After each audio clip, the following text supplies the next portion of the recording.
Hi, McDiggs here. I'm here with Mrs. McDiggs. We came down to Charlottesville, Virginia today to see Virginia Cavaliers play the Pitt Panthers in basketball. And the Cavaliers won today by 25, 67-42. Game was at noon, so we drove down here to the center of downtown Charlottesville. And I wanted to take this opportunity just to record a short video here at Lee Park in the heart of town. I'm going to step back a moment, and there you can see a very tall statue, probably about 20 feet tall or so, of General Lee on Traveler. I was shooting the video today because the Town Council of Charlottesville had a vote a couple weeks ago where they voted 3-2 to have this statue removed from Lee Park. And one member abstained, so the vote carried. And who knows when the statue is going to be removed, but General Lee, in my eyes, doesn't need my defense. I think his life stands for itself. He was a man of honor. He served his country. Served his country in the Mexican War. And then he served his country. He was a man who wanted resolution, wanted the Union to be reunited again. He didn't like war. You can see he's quoted as saying, "It is well that war is so terrible. We shouldn't grow too fond of it."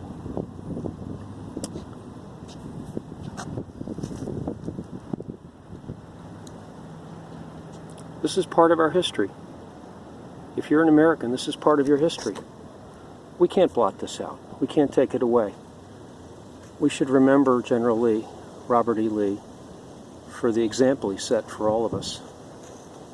He's a man of honor and integrity. He served his country.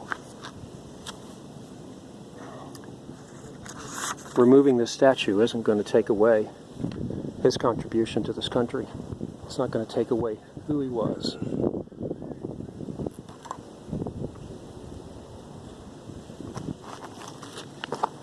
This small act of removing this statue is not going to erase him from the pages of history. I'm going to read to you a short excerpt from Clifford Doughty's book on Lee.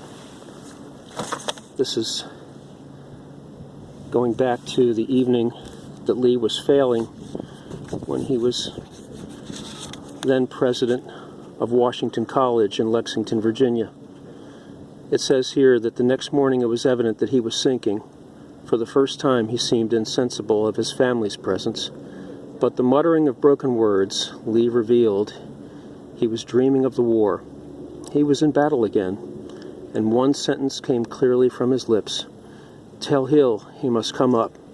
7 years before, Stonewall Jackson, in his dying delirium, had also called the name of Powell Hill.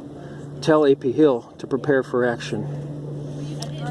Let's remember, too, that Lee knew what was at stake when he entered as a defender of Virginia. He knew there was no going back. He resigned his commission, and he chose to defend his state and defend his homeland.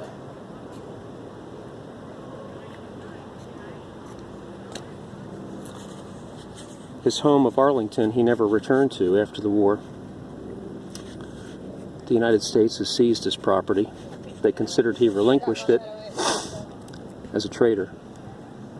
But keep in mind that the Robert E. Lee Memorial stands at Arlington today as part of the National Park Service, and it's there to honor Lee's military and public leadership in pre- and post-Civil War America.